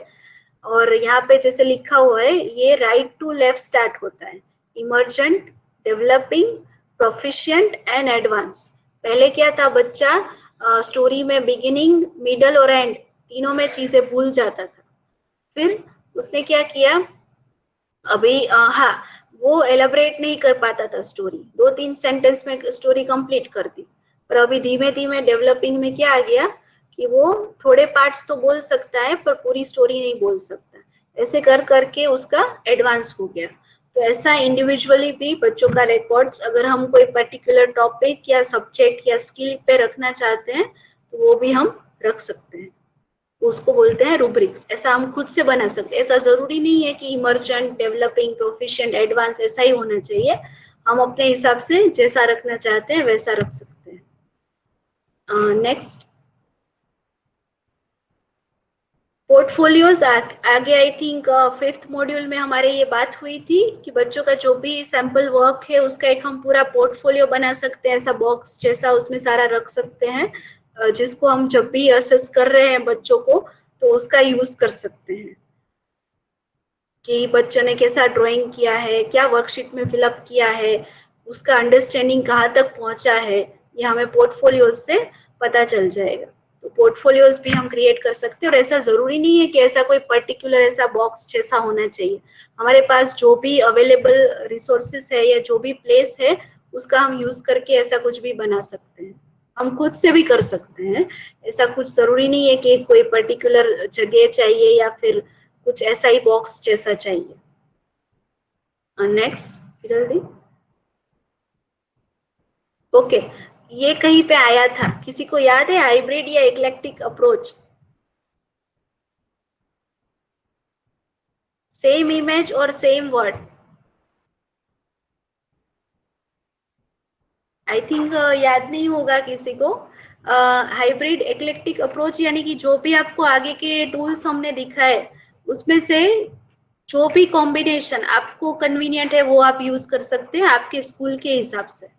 फॉर एग्जाम्पल कहीं पे मान लो आपको ऐसा लगता है कि मैं ये चेकलिस्ट वाले में कंफर्टेबल हूँ, रेटिंग स्केल्स में करवा सकती हूँ, या फिर मैं रूब्रिक्स करवा सकती हूँ, तो वो मैं कराऊंगी। ऑब्जर्वेशन, कन्वर्सेशन और रूब्रिक्स कराऊंगी। तो आपको जो लगता है उस हिसाब से आप अपनी स्कूल के हिसाब से, अपने क्लास के हिसाब से जो भी आपको यूज करना है वो आप यूज कर सकते हैं। ऐसा नहीं है कि ये सब कुछ यूज करना है या ये सब कुछ हमें करना है। आपको जो भी करना है उस हिसाब से आप कर सकते हैं। तो उसको हम बोलेंगे हाइब्रिड और eclectic approach.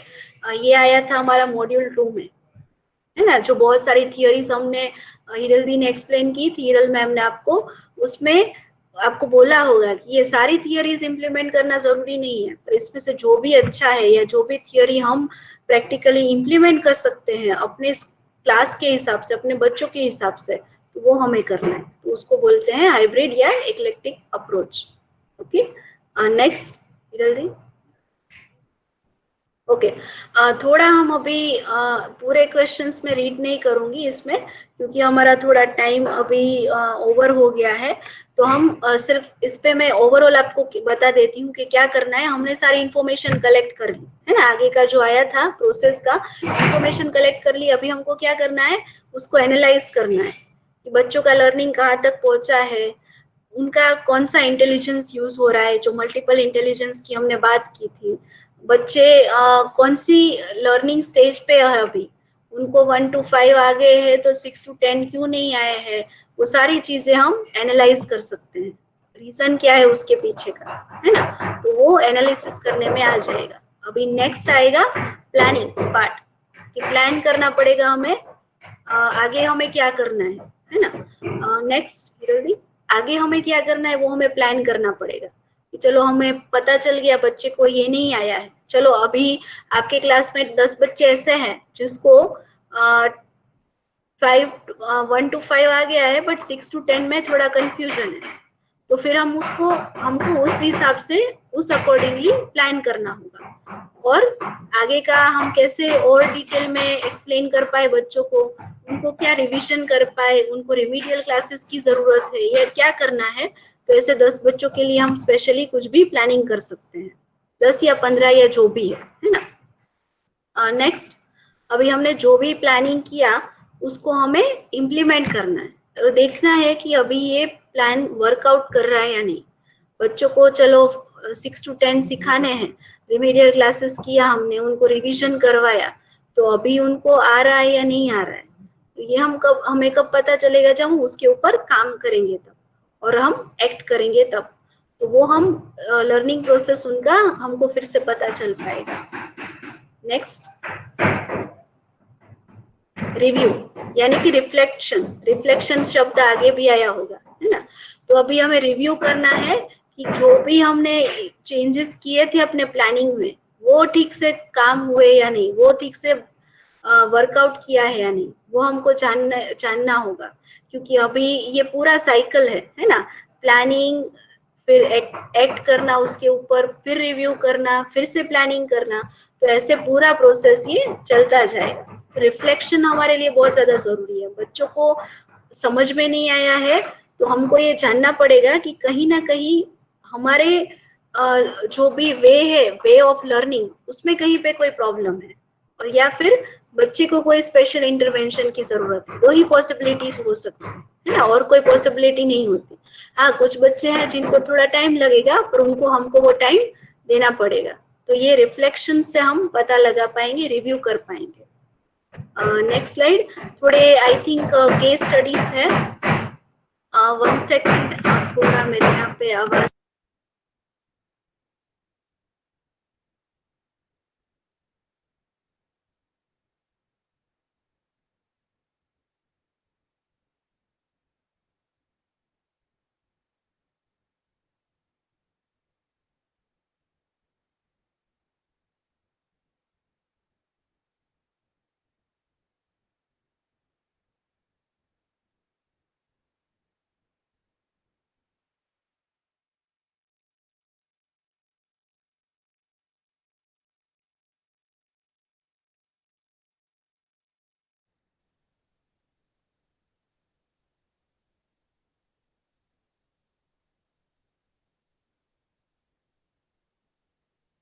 Sorry, I think बीच में आवाज आ रही थी।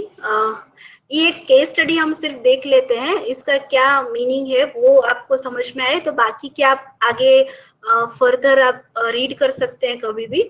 तो इसमें क्या है, जब भी हम रिपोर्ट कार्ड बनाते हैं बच्चों का, तो उसमें जितना भी पॉसिबल है उतना पॉजिटिव वर्ड्स हमें यूज करने हैं। वो कैसे, हम ये केस स्टडी देखते हैं। लाइक यहाँ पे लिखा है, Priya is distracted and can not independently complete task, she needs reassurance all the time. मतलब प्रिया करके एक लड़की है जो पूरी डिस्ट्रैक्टेड रहती है और इंडिपेंडेंटली कोई भी टास्क अपना कंप्लीट नहीं कर सकती है, उसको हर बार रीअश्योरेंस की जरूरत पड़ती है। यानी कि उसको बताना पड़ता है, उसको अश्योर करना पड़ता है कि तुमको ये करना है, ऐसे करना है। ऐसा ऐसा लिखा हुआ है किसी पर्टिकुलर गर्ल के बारे में।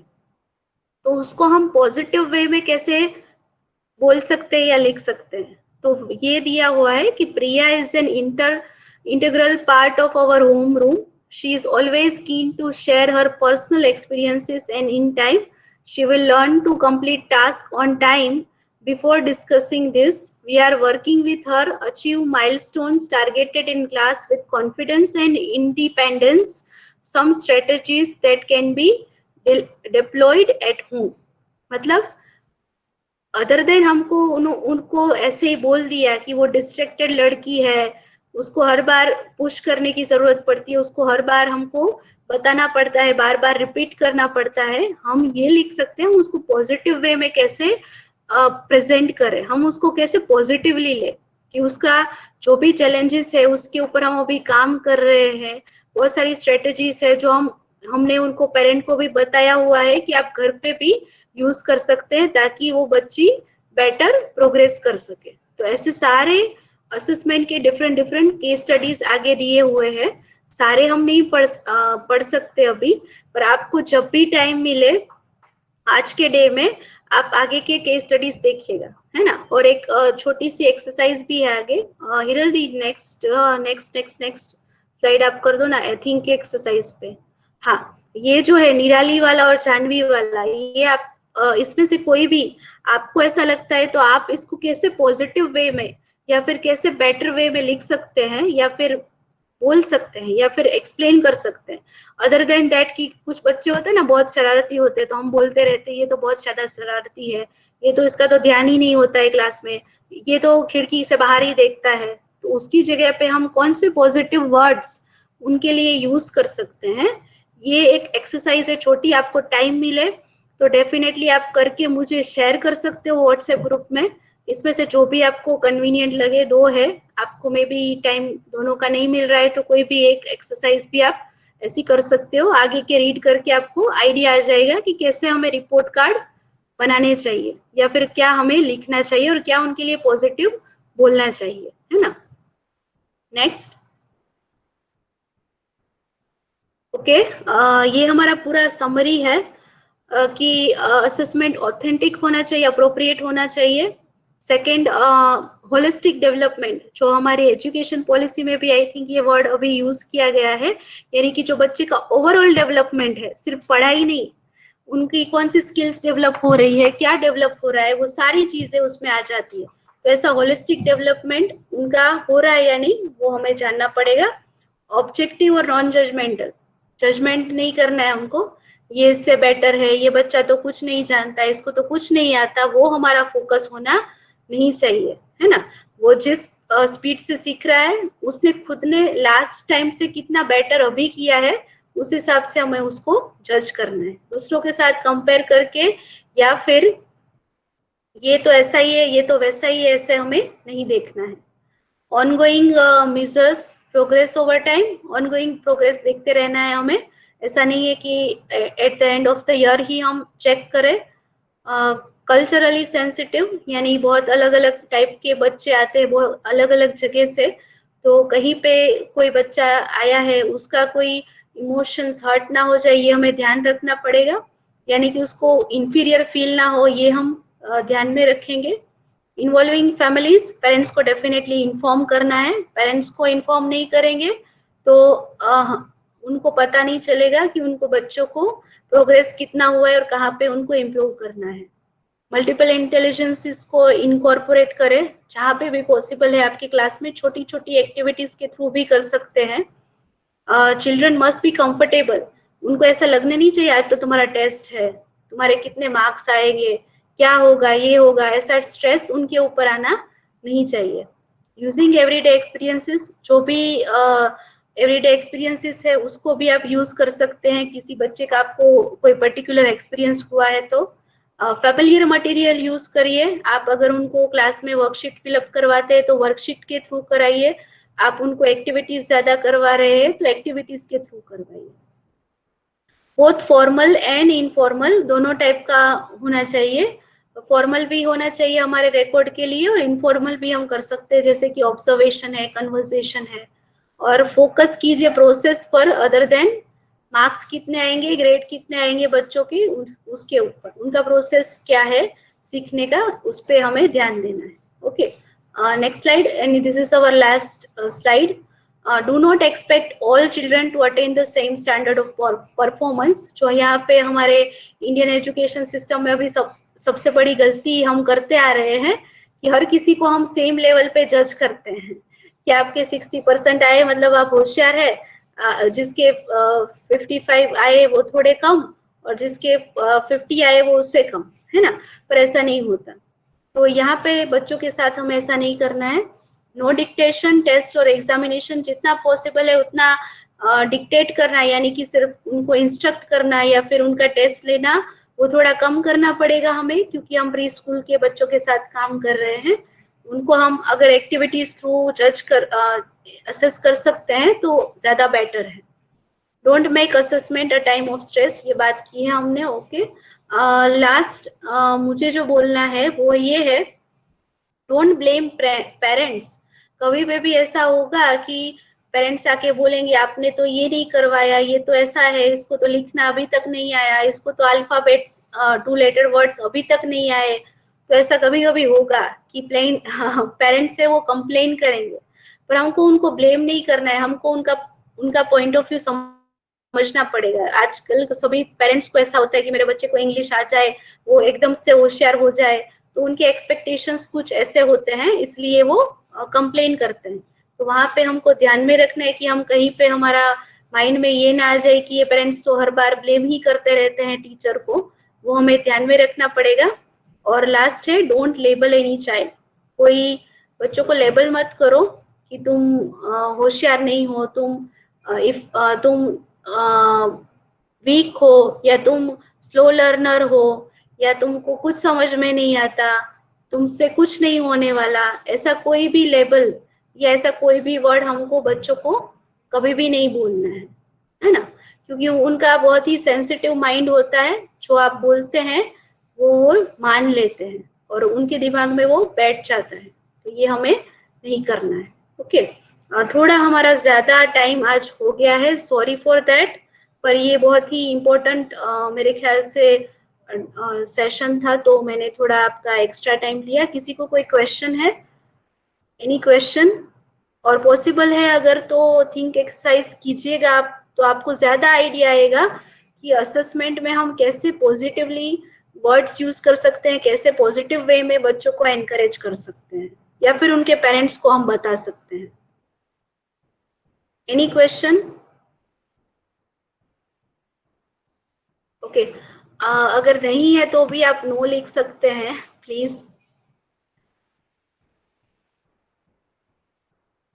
नो, ओके, किंजल मैम ने बोला है नो। आई थिंक किसी को हमारे टीम में से कुछ कहना है? Hiral di, Drija, Hiral, anyone? No Neha, session अच्छा रहा, अच्छे से सभी कुछ डिटेल में बहुत ही अच्छे से आपने एक्सप्लेन किया, so nice session. Okay okay okay, so अभी प्लीज ट्राई कीजिएगा कि आप 3 o'clock को ज्वाइन कर सके। मुझे मालूम है बहुत सारे टीचर्स को नेटवर्क इश्यूज है या फिर उनको टाइम पे मे बी ज्वाइन होने में प्रॉब्लम होता है कि सबका घर पे काम होता है, अभी घर पे है तो, बट ट्राई कीजिए कि आप शार्प 3-5 तक आ जाए तो क्या है हम टाइम पे सेशन स्टार्ट कर पाए। मेरा सिर्फ इतना ही रिक्वेस्ट है। Thank you so much to all of thank you ma'am. all the teachers. Thank you. And thank you, Ma Foundation team. Thank you so much. We'll end the session. कल मिलते हैं फिर से. Thank you.